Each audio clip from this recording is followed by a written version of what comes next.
Perfect. Thank you so much. Okay. So we are going to continue on from last time. This is now we're talking through some specifics of thermodynamics in concept of now moving towards what's called the second law. We've talked about the first law, briefly stated. What, in your guys' opinion, or what's in your sort of wording, what is the first law? What's a statement of the first law?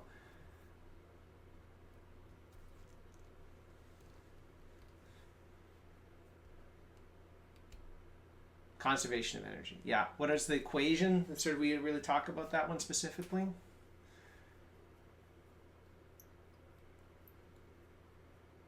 Yeah, change in energy, right? The delta U or the delta E for a process is equal to the heat and the work, the two currencies of energy as part of our things. What's special about heat and work?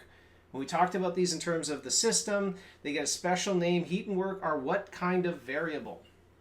Yeah, they are path variables. They only exist during the change in states. They are not state variables. They don't describe a state. They tell us how to move between different states. So we're going to continue on this kind of a general conversation. What we introduced last time was a way of starting to measure these two different energetic components and sort of putting it in the context of, for a change, if we know about the heat or the work, we can start to talk about what the overall internal energy change is. Now we're starting to walk closer to reactions, away from pistons, away from physical objects, but chemical measurements. We described this guy last time, right? This was the bomb calorimeter. Where did we use this one? What was the concept of this? Or what sort of area that do we really discuss where you use a bomb calorimeter primarily? Yeah, food, right? It's energetic content. And what was special about this is it's a measurement of heat done using these just where heat moved from the system to the surroundings. But most important, the system that we define, we lock it in and say this is constant volume. We restrict the volume, which means what about the two things? Heat and work. If we make volume constant, what does that mean about heat and work? One of those values suddenly has a very, the delta E, the overall change in energy now, is only equal to heat. Work has to be zero because we define work as a change in volume against a pressure. If we restrict volume, delta V equals zero, therefore all of the delta E, the entire energetic change, is equal to heat. And then in that case, Q, we give it a specific subscript. Q is what? Q something is delta E if we're doing constant volume.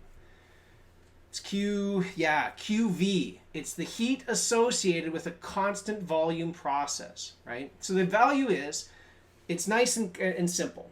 If we make work equal to zero, we set the system so it cannot change. All we have to do is measure the heat. We now know everything about the internal energy change for some process. That's great. The downside with it is it's difficult. It's not always possible to run a reaction in a specific way. We also introduced these concepts, heat capacity. This is a way of sort of figuring out how much heat went from somewhere to somewhere else by using a change in temperature. So if we have a delta T and we know what's called the heat capacity, how much energy is required to change the temperature of an object or a substance by 1 degree Celsius, it allows us to do this conversion to measure what the overall heat is. All we're saying is heat, as long as there is a change in temperature, and we were saying that there's no work involved, the change in temperature can be correlated to the heat. This is all really, really a simple way to sort of link between these two. The C value we need is just the conversion coefficient. Not all things change in temperature to the same amount. One quick way. If you've ever taken, let's say, water at 70 degrees Celsius.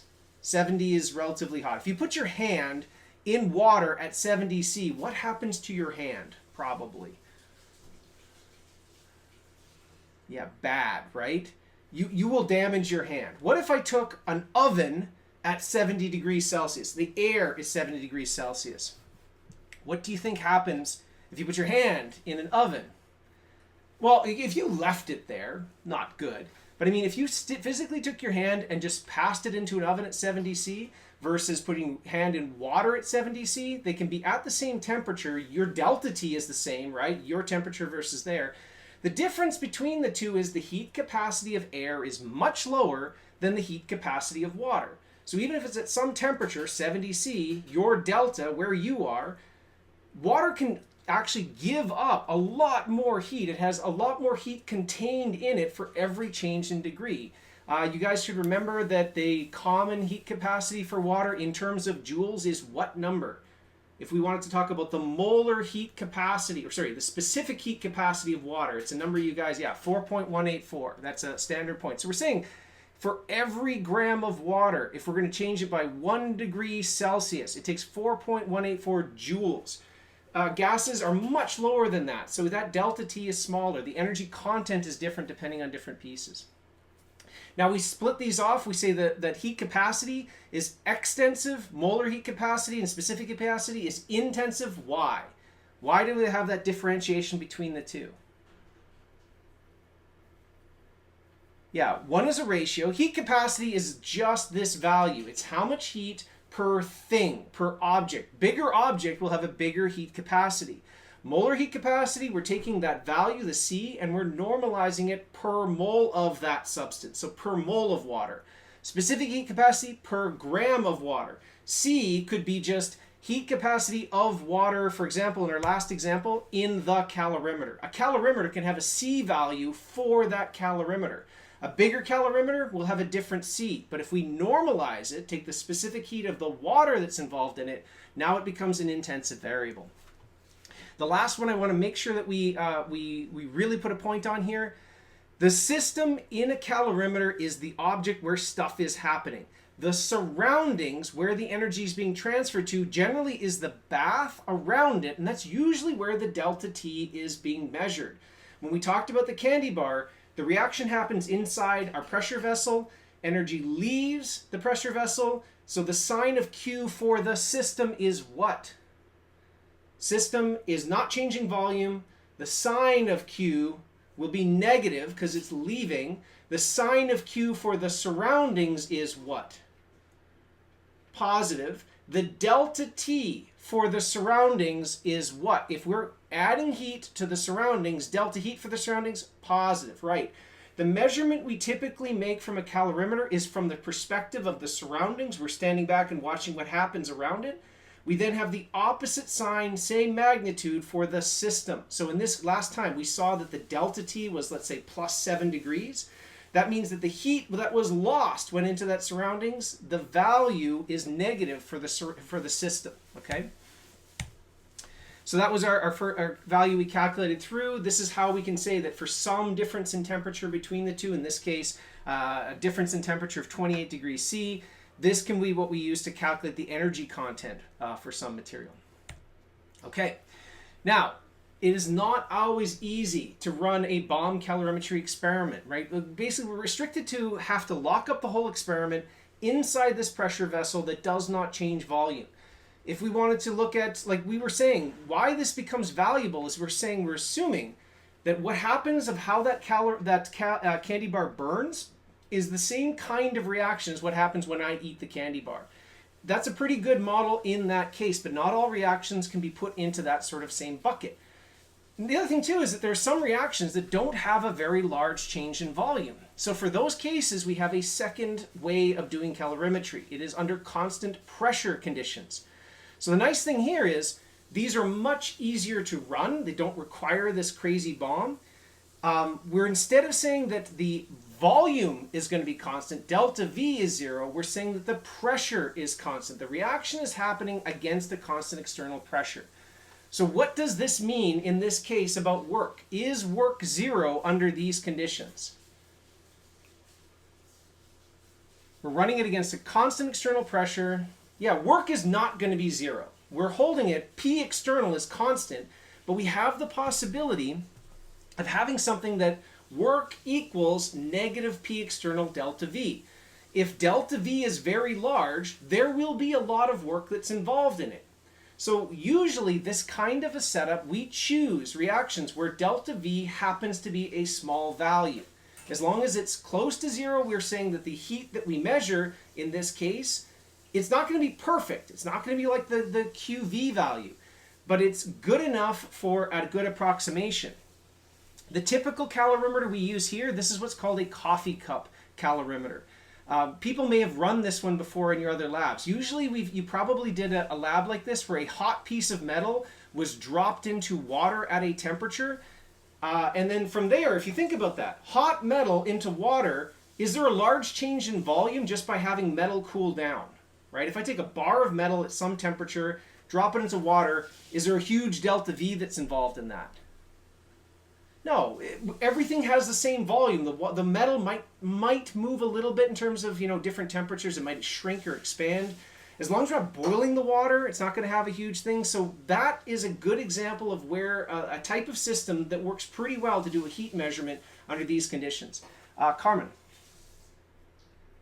Sorry, I just wanted to make sure that you talked about the formula W is equal to negative P external multiplied by change in volume, right? Yes, that's how we would measure work in that sort of, in general, right? That is a general equation. As long as we're having a change in volume at a constant pressure, that's how we could calculate work. Okay, thank you. So we choose this, in order for these heat values to have really good measurement or really good relevance, we have to choose systems where the delta V component is not huge. It's going to be a negligible component. But it does mean that the QV, the volume, the heat that's associated with constant volume, doesn't have to equal what we're going to call here the QP, the heat associated with a constant pressure change. So the exact same reaction, let's say one of them that was run under QV, constant volume, that is a case where the delta E equals the QV. All of the heat is delta E because there is no delta V, the delta V value equals 0. The heat associated with that process is all of the energy. It equals delta E. Under constant pressure conditions, we now have this extra term here at the end, the P delta V term. So what we're saying is the heat, this value here that we get, is equal to the total energy and the work. It's these two parts. All we're doing is rearranging the equation, we're rearranging the equation that you guys have seen already. So let me put this up. Remember, we said for some overall process, delta E is equal to heat plus work. Now we have two possibilities. If delta V equals 0, this is a nice case. The delta E is equal to the QV. And that's because work is equal to 0 under this case. That's our constant volume case. Now what we're discussing is if delta P is equal to 0. Nice thing about that is, well, there's still going to be work, but work can be easily defined as P external, pressure, constant pressure, and some delta V. There is a value associated with this. So that could rewrite this as, okay, delta E is equal to Q, and I'm going to call this pressure, minus P external delta V. We're going to make one more part now. Before we said, okay, the nice thing is our QV value is equal to all of the internal energy change. And again, that's because the work is equal to 0. Under this case, this QP value, I'm going to redefine this as the term enthalpy change, delta H. We call it delta H because it is not exactly equal to delta E. We still have this work term that's still a value. It may be small. We're going to try and pick cases where it's not a major component, but it's not actually 0. So when we rewrite this, we could say that overall the delta H for a process is equal to the delta E plus P external delta V. Remember, we call it negative P external because that's the force we have to push back against when we do a work term. Yeah, Carmen. Sorry, I just forgot to lower my hand. Okay, no problem. So that's the equation we have here. Under constant pressure conditions, we can measure the delta H. Delta H is the heat that we measure from some calorimetry process under constant pressure conditions. The difference between QP and QV, QV is delta E. There is no work. QP is, we call it delta H. It's the same delta E, but we still have this work term hanging out in that part too.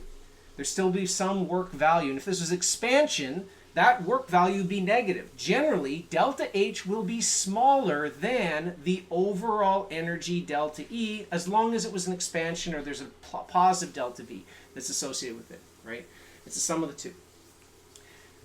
Again, that's how we contextualize these two. And again, from a perspective of trying to put this where we would actually use it, the number one thing we're probably going to do is choose systems where that work term happens to be small or negligible, so that the value we measure is most relevant to what we actually want to use it for. This is where delta H here, as we start getting closer.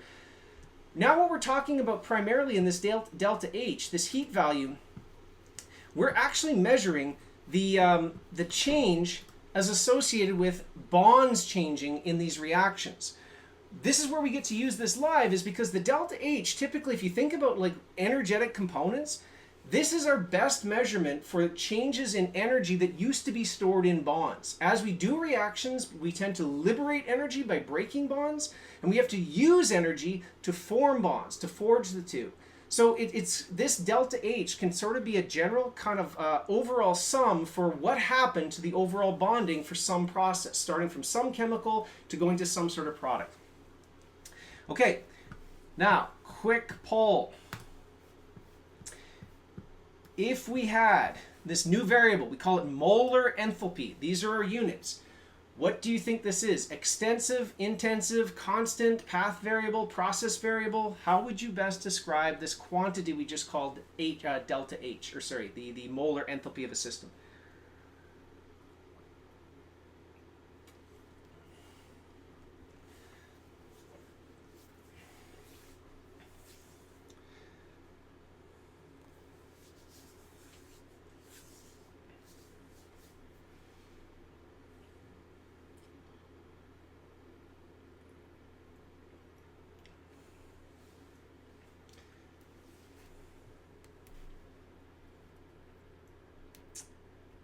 All right.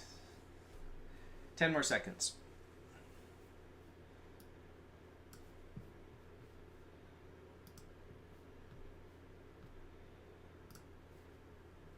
And time. Okay, so major here looks right. Remember, first of all, we defined enthalpy is a state function. Enthalpy is one of those things we can describe a system based on how much enthalpy or energy is contained within it. You're not being able to measure it as a single point. We're usually going to do a delta, like difference between the two.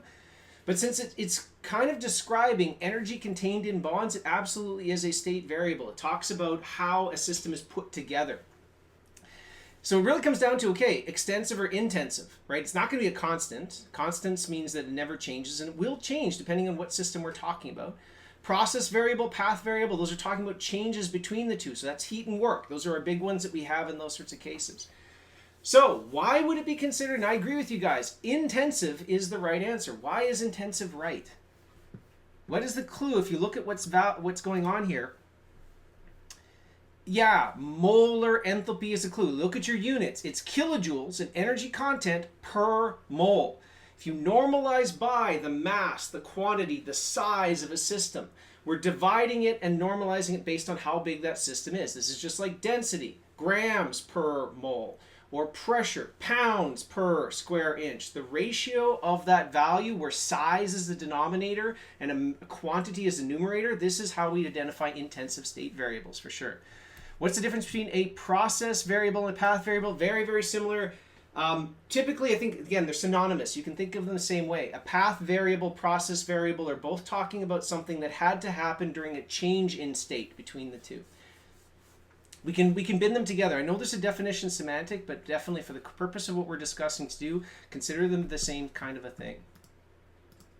So yeah, they're molar and they're ratio of two properties. What that means is enthalpies can be divided into these two quantities. If I said the enthalpy of a system, just a system, could be reported in terms of just units of energy, kilojoules. In that case, if I said the energy or the enthalpy in my glass of water here is 50 kilojoules, I'm expressing it as an extensive property.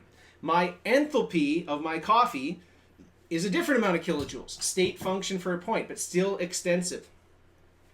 If we say it's a molar enthalpy, what is the molar enthalpy of water? It'll be the kilojoules of this system divided by how many moles are in this system. It becomes an intensive property. So looking at your units, you should be able to sort between those two. All right. Now, as we said before, we can now use this. The useful way to use this is to measure the heat change of a reaction that was done under constant pressure. That's why we define this QP value. We've recast it where QP is equal to our delta H for some process. So this is where I can run a reaction. As long as that reaction happens under constant pressure, I can measure how much heat was either gained or lost by that system, and that quantity we call our enthalpy change for that process. This could be a reaction, a neutralization, a bar of metal heating up or cooling down. That becomes our way of sort of measuring this thing, but we're assuming, again, as soon as I say QP, I'm acknowledging that there could be some work that's involved. I am not holding volume constant. I'm holding pressure constant for wherever this one is.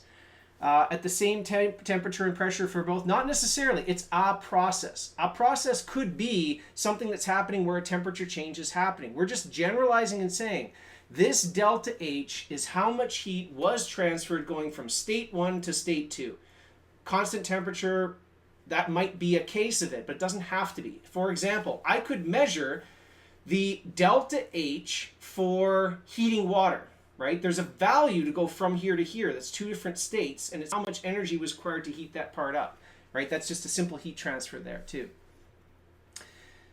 So in terms of calorimetry, right, we can use our MC delta T. If I had a coffee cup calorimeter where a reaction happens inside that calorimeter, measuring the change in temperature of the water outside that reaction, that's my surroundings, I can now measure how much heat left the system to the surroundings or vice versa just by looking at that delta T. But once again, we're usually using a surroundings and a delta T in that surroundings in order to measure how much heat changed inside the system. Sarah? So you said in the last slide, the QP is equal to heat transfer resulting from the transformation of reactants to products, yep. But at the same temperature and pressure for both. So is the endpoint just when both of them reach the same pressure and temperature it was initially? Exactly, for standard state value, exactly. So basically we have to come back to an equilibrium component for sure. Okay, all right, thanks. So this is where we bin them into two different categories, right? We have processes we call exothermic and endothermic. And so in your mind, you should always keep this energy level diagram constant. An exothermic process with respect to the system starts with some amount of enthalpy, a unit value of energy kind of locked up as bonds, and that goes down. At the end of the process, the system is now lower in enthalpy than it used to be. We had energy contained in bonds. It's a higher energy molecule. It's less stable. All of those things are true based on the diagram we're trying to emphasize here. We start at this higher energy state. The process happens. We end up at the final, which is now a lower energy state. So what is the value for Q for this if you look at this process? Starting here, going there, Q has to be what? Positive or negative? For an exothermic process. The Q for the system, yeah, is negative. The Q for the surroundings, boom, boom, boom, positive, right? The delta H has, remember, this is QP, so the delta H is the same magnitude and sign with respect to that system. If I measure how much the temperature outside the system would to increase, I could then measure how much heat left the system. That's a negative value. That's a negative delta H that we're dissociating here. An endothermic process is where we start low, heat has to enter the system, and we end up high. We're storing energy in bonds. And again, we use this as a general sort of a way of quantifying energy that is locked up in our bonds in this sort of system. So can anybody give me an example? What is a prototypical, keep it in your head, exothermic reaction?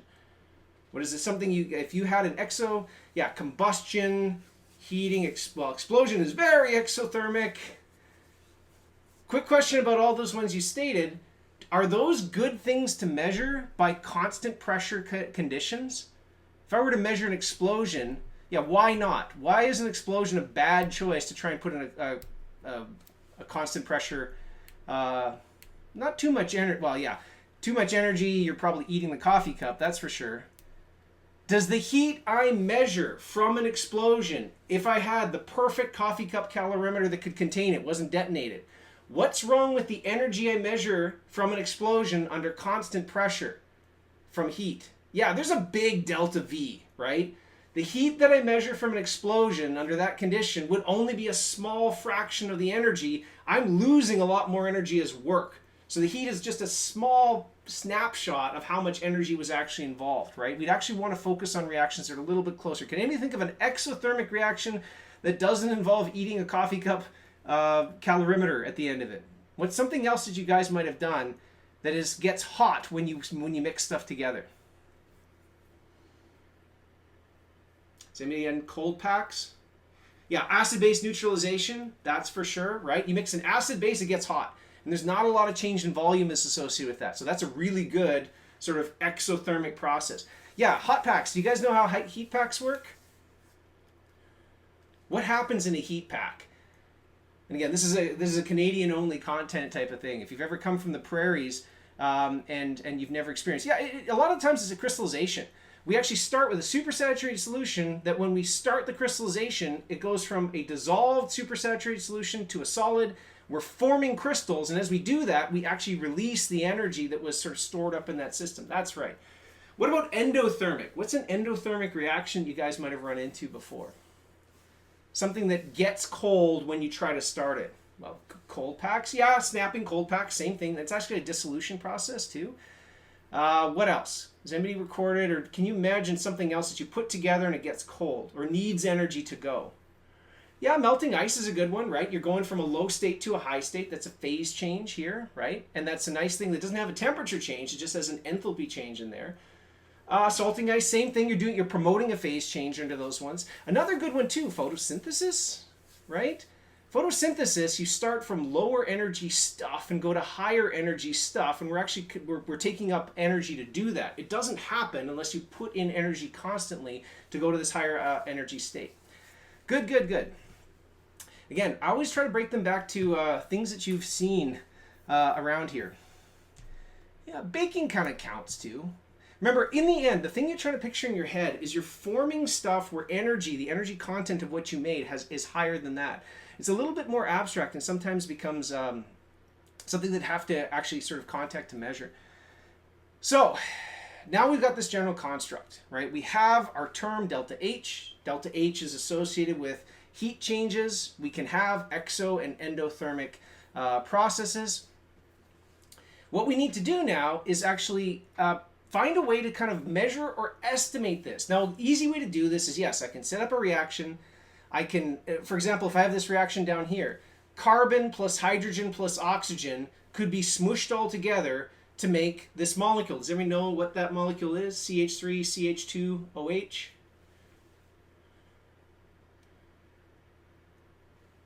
Recognize it? Yeah, that's ethanol, right? That's ethyl alcohol. What we're showing out here is there is a way, if I took carbon, hydrogen, oxygen, those are the unit components, but the bonds are not correct yet. If I were to assemble them together, carbon, hydrogen, oxygen, and I change where those bonds are, I could make ethanol. This is a different molecular structure. If you guys remember practicing Lewis diagrams, the bonding structure of ethanol looks a lot different than the stuff that we made it up, how carbon and hydrogen looks to each other, right? So we're reorganizing bonds when we do this. So I could do this reaction, I could stick them all together, force this reaction to happen, measure the heat that's associated with it at a constant pressure, and there, I've got my delta H. But one thing we can do is by defining a standard state, a baseline for where all molecules start, we can start to construct this diagram that says, look, I want to be able to predict how other reactions come together. So we start off by saying, look, I'm going to define a special delta H, what we call delta H not F, the heat of formation. The heat of formation is a definition that says, if I were to construct any molecule from elements in their standard state, so a balanced chemical equation involving elements that we need to make the target molecule. So if you look at ethanol, ethanol is made up of carbon, hydrogen, and oxygen. So that's the elements that we need. We need 2 carbons, a total of 6 hydrogens, and 1 oxygen atom. So that's why my balanced chemical equation is 2 carbons, 3 halves oxygens, and 1 half O2. The reason we're talking, instead of H and O, the heat of formation equation is defined by saying I'm going to use elements as I would find them at standard state. How do you see, or what is the disposition of matter for these elements? Carbon starts off as carbon solid graphite. That is the standard way you find carbon in its natural form. If I were to go out in the environment and find pure carbon under what we call standard state, this is how I would find it. Hydrogen, under standard pressure, exists not as H, not as H dot. It exists as H2, a dimeric gas. Oxygen exists as O2 and gas. So it's not only what state is in, solid, liquid, or gas, it's what molecularity do we find it at sort of normal conditions. So this is the one thing you do have to remember here is different elements have different standard states. Most of the time, most of the periodic table is really boring. It's just some metal solid. Done. There's only a couple of exceptions. Does anybody know what the common exceptions for elements in their standard state are? Yeah, mercury is what? What is mercury? Standard state. Yeah, mercury liquid, right. What about hydrogen? Hydrogen, oxygen, fluorine, chlorine, diatomic, and gases, right? So H2, O2, N2, F2, Cl2. What about bromine? What is bromine normally in standard state? Yeah, it's a liquid, but what else? It's not just liquid. It's liquid and molecularity diatomic. It's Br2. That's right. So what you have to do is, when we'll give you a full list on that component too, know these ones. The last two kind of weird ones, carbon could be graphite. What are the other allotropes of carbon that everybody knows? Yeah, diamond. What else? One more. Fullerenes. Yeah, like graphene or something like that. We define graphite as the standard, right? It's energetically the one that we are going to target as lowest energy state. So it's not carbon diamond, not carbon graphene or buckyball. It's graphite. That's right. What about sulfur? That's the only other one too. Sulfur is, anybody guess, solid, liquid, or gas? Yeah, sulfur is a solid, and it's not sulfur 1, it's actually sulfur 8. It exists as this weird octameric sort of allotrope. Sulfur likes to form these S8 type clusters. Those are the big ones. Again, if we come across others, we definitely will cover them in the next little bit. But most of the periodic table is pretty boring. So why do we use these? Number one, we've defined a reference state. Any molecule could be constructed from their atoms in their standard states. 2, we define an element in its standard state. We call that heat of formation 0. In other words, on the left-hand side of this balanced equation, the heats of formation of all of those elements would be defined as 0, meaning I am only measuring the number that comes from this equation is the delta H of formation of ethanol. By defining any element in its standard state as 0, we provide a common reference point for how we put molecules together. We're saying that all the values, the delta H on its own, is what we're using as a way of sort of measuring into different pieces.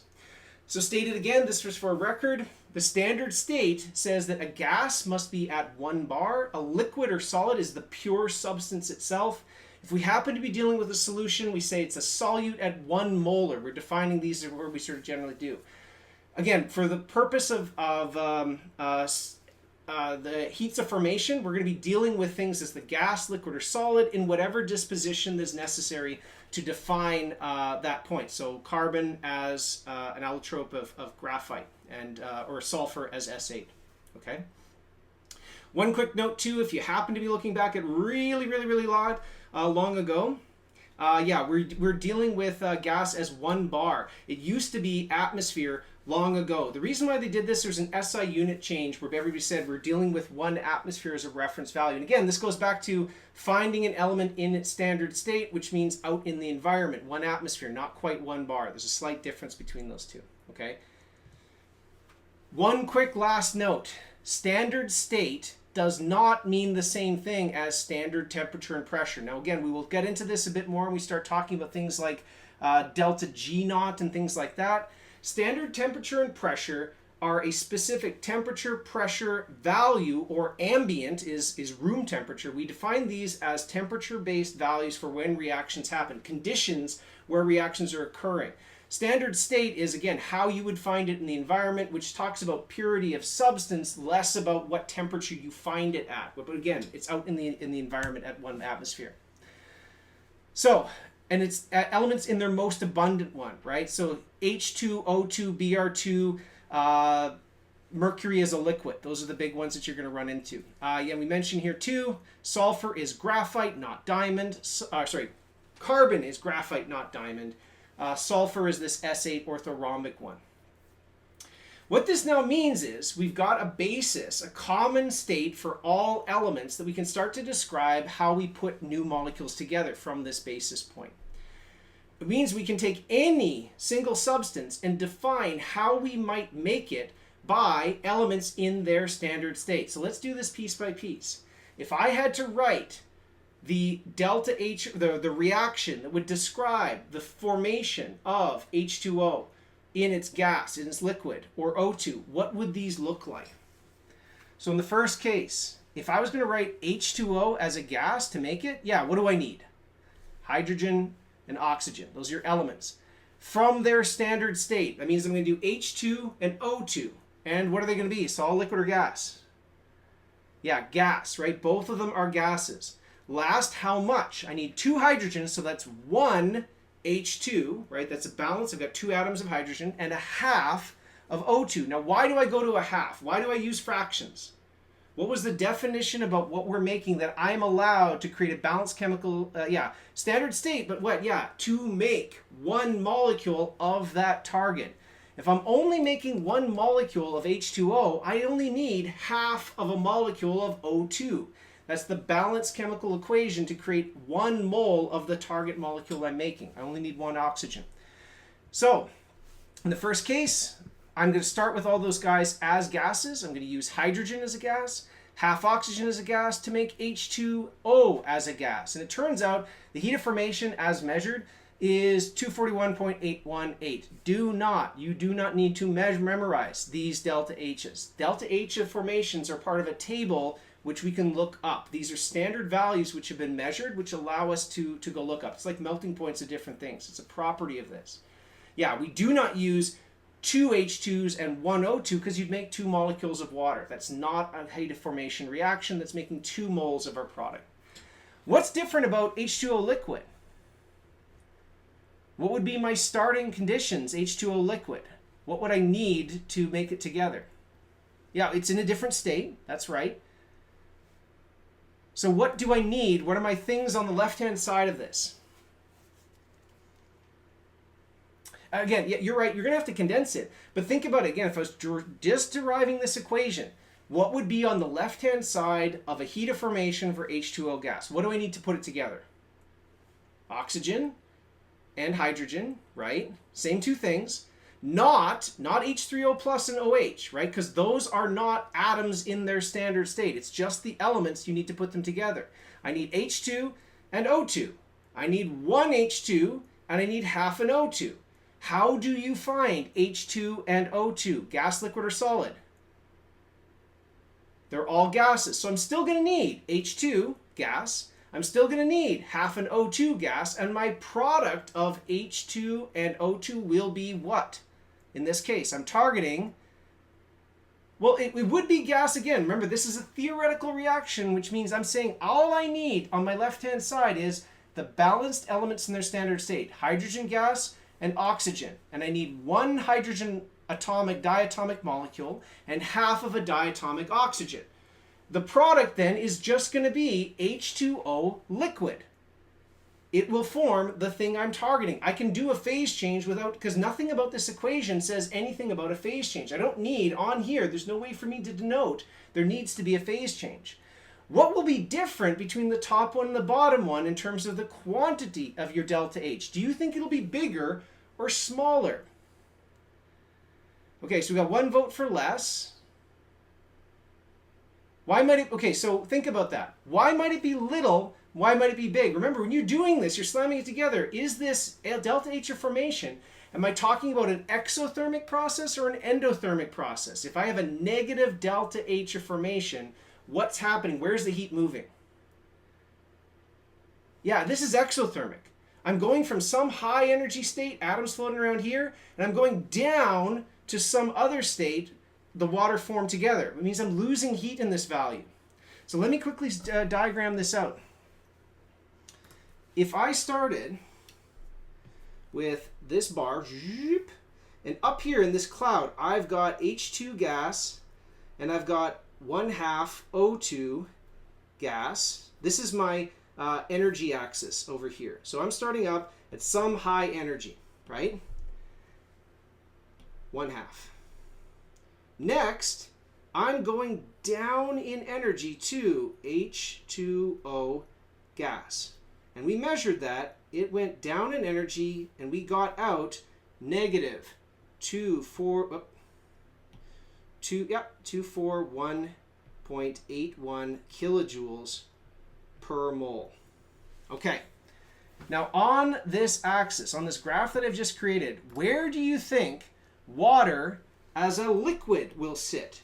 Should water as a liquid be higher than water as a gas or lower as water than a gas? Okay, it's lower. Why? Why would you think water as a gas is, or water as a liquid, excuse me, is lower?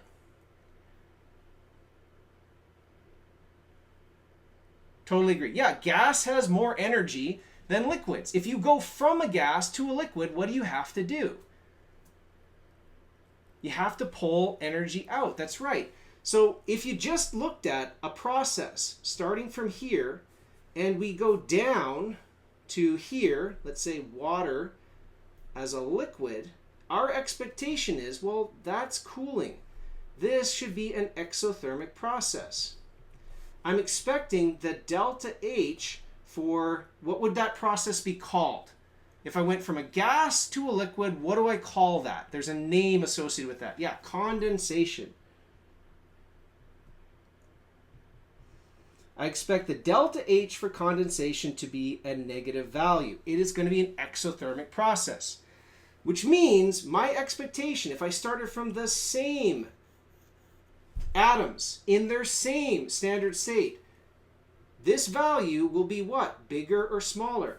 The delta H of formation of H2O liquid will be what? Negative or positive and bigger or smaller? Yeah, it's a bigger value now, right?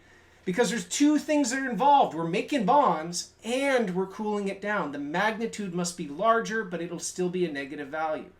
So what you guys just did was you figured out, you used something about this state change here, from here to talk about your expectation for another state change over here. What you guys have just done is apply what we call Hess's law.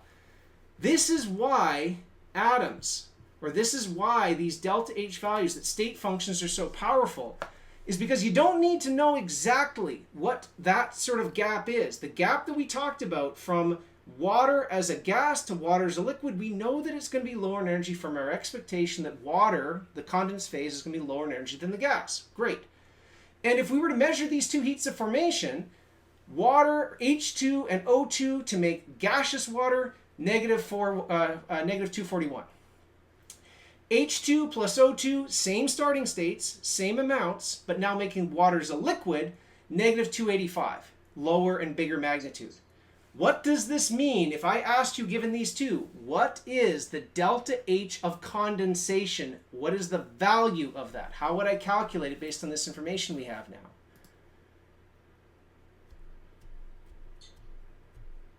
What's your expectation? It's the difference between the two. And depending on the direction you're going, if I go from gas to liquid, it must be a negative. So what do I subtract from what? Bigger from smaller or smaller from bigger?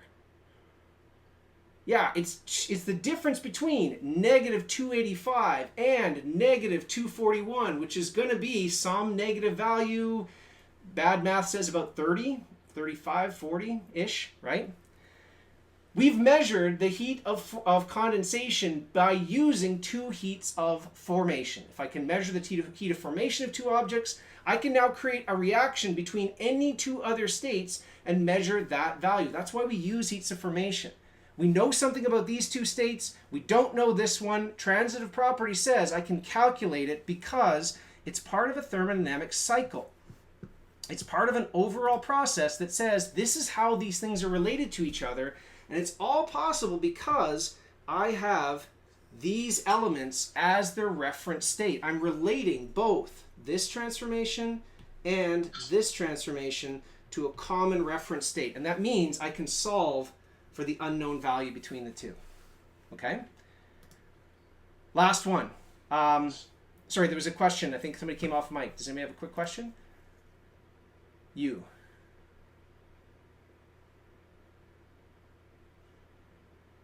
Okay, last one, yeah. O2 is a gas. What would that equation look like? And what do you think its value is going to be? Has to be 0, right? And it's because O2 as a gas is already in its standard state. There's nothing to do. We start in that cloud right there, so that value must be equal to 0. All right, so that's how we put these different pieces together. It's this composite between these standard state values and the heats of formation that allow us to do these other ones. Now these values, the delta H's of formation, those are things we're going to have to look up. They're not going to be things that we can actually go through. Well, no, separating O2 requires energy, but I'm not doing anything. I'm taking O2 as a gas, and I've got O2 as a gas. Nothing changed. There's no changes in... If I went from O2 as a gas to O as a gas, yes, there's energy associated with that. But I'm not changing anything. O2 already is in its standard state. And we define any element in its standard state as the delta H of formation of 0. So this is where these things come in. If I have an individual value and I know the quantity that's associated with it, what I can do now is use multiplicative values to sort of, again, expand, contract, or create other balanced things. So that means that I have these two simple rules, okay? The first case, water is a liquid to water is a gas. Now what is that? Going from liquid water to gaseous water, what do we call that process? There's a name associated with that.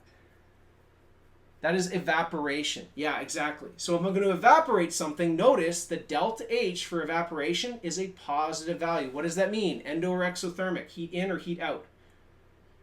That's endo. Makes sense. I have to put in energy to boil something. So that transition is going to be a positive heat value. If I was to do more, 6 times, if I had a balanced chemical equation that required 6 moles of water to become 6 moles of gas, the delta H changes by the same magnitude. In other words, I multiply the delta H for 1 mole by 6. That's how I get the energy that's involved with a 6 times value. We're putting through 6 atoms or 6 molecules, so you get 6 packages of energy as you do that process. So if I had to multiply this equation, it's a multiplicative value. The other thing too is that the heat one way equals the opposite of the heat the other way. If evaporation takes 43 kilojoules, condensation will give you 43 kilojoules, and it's conservation of energy again. We're talking just about the heat unit. It doesn't matter the direction we pass. The magnitude is the same. The sign is different. So if I were to invert a chemical equation, looking from liquid to gas, if it's 43, going from gas to liquid is also 43, but with a negative sign. These are your two manipulations we're discussing into these 2 points. Okay? So this is how we can apply this to any sort of system. Hess's law says, since we're looking at a state function, it doesn't matter how I get between the two. The gap that I'm associated with allows me to calculate it. If I have 2 knowns, the unknown, the difference between these other states, as we've sort of, again, diagrammed out here, if I have 2 knowns, red and orange, I can calculate purple. That's really what we're saying. And it'll always be the sum of the heats of formation of our products minus the sum of the heats of formation of our reactants. If I knew the heats of formation of every individual component, products minus reactants will give me the difference for the reaction I'm trying to entertain. It allows us to use heat formation reactions to predict other things. Okay? So this is the last thing we're going to touch on today. One quick calculation. This is this value. If we used Hess's law, we're going to try and predict the change in enthalpy for this following reaction. So how we set this up, I'm taking methane as a gas, and I'm taking 2 oxygens, O2, as a gas, and I'm forming CO2 as a gas and 2 molecules of water as a liquid. What is this reaction? If you had to give a name to what the process we're actually doing here, what would you call this? Yeah, this is combustion, right? Methane plus oxygen gives you CO2 and water. Now from our table, we said we've gotten the heats of formation. The heat of formation of this guy is minus 74.8 units are kilojoules per mole. There's a molar heat of formation.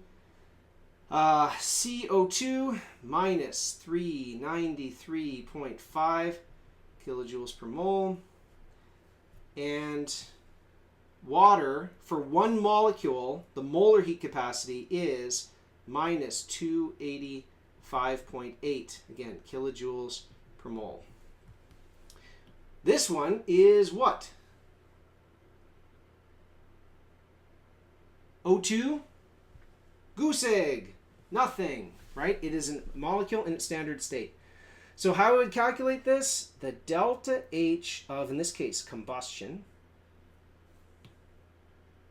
I'm going to call it combustion, is equal to the delta H of formation of CO2 plus 2 times the delta H of formation of water as a liquid, state matters, right? And all of that, that's my products, minus my reactants, the delta H of formation of CH4. Important things to watch for. You're subtracting the 2.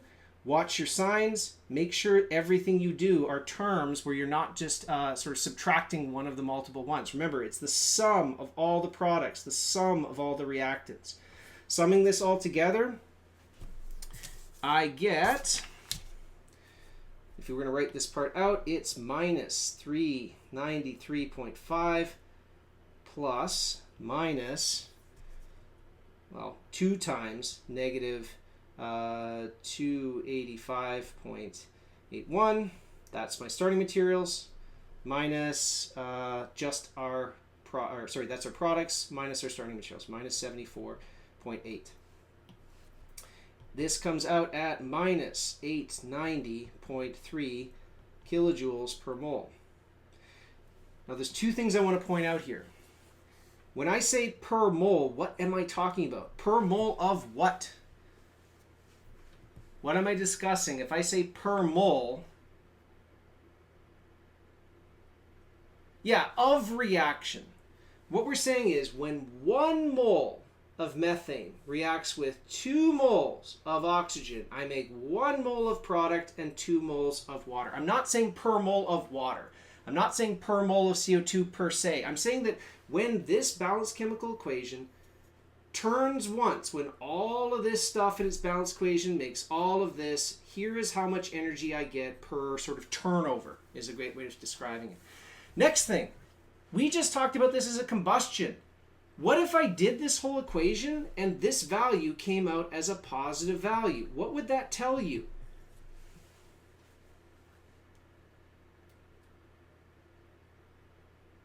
It would be endothermic. Does that make sense based on your yeah, it's wrong.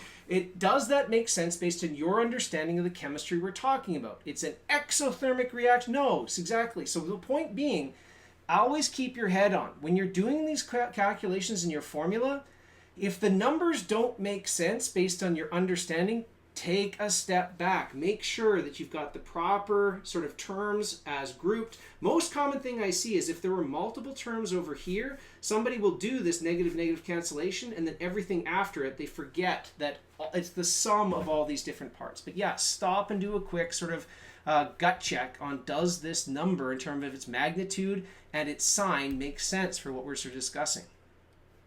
Okay, this is where we're going to jump off today. What I want you guys to do is we have a couple of other ones. We're going to start on this one next time.